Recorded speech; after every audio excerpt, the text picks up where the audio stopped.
Personat të panjohur ditë më parë kanë larguar nga vendi i saj tabelën me emrin Sveti Ilia tek teleferiku me 2 ulse në Kodrën e Diellit. Rastin e kanë konfirmuar edhe nga sektori i punëve të brendshme në Tetov, me çka zëdhënësi i saj Marian Josifovski për televizionin Koha deklaroi se rasti është paraqitur sot në sektorin e punëve të brendshme në Tetov, por nuk ka të dhëna se kur është larguar tabela dhe kush e ka larguar atë.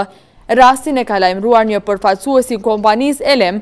Ekipi i televizionit Koha ka vizituar sot Kodrën e Diellit për të konfirmuar ngjarjen dhe për të kërkuar nga drejtuesit e Kodrës së Diellit sqarim mbi rastin në fjalë, por sikurse edhe herat tjera të dy drejtorët nuk kanë pranuar që të dalin para kamerave, nën arsyetimin se kanë të ndaluar prononcimin nga ana e kompanisë Elem.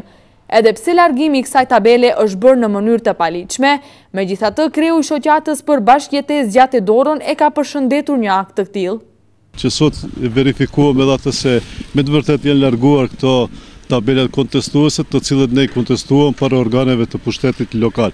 Dhe na gëzon fakti se njëherë pushteti lokal i plotësoi kërkesat e arsyeshme të qytetarëve dhe në këtë rast u vendos një bashkëpunim funksional në mes pushtetit lokal dhe qytetarëve. Qytetarët mos i realizojnë të drejtat e vete në mënyrë protestet e cilë nuk ka hije për një shoqëri e cila duhet të së ndërtohet pa konflikte ose pa protesta.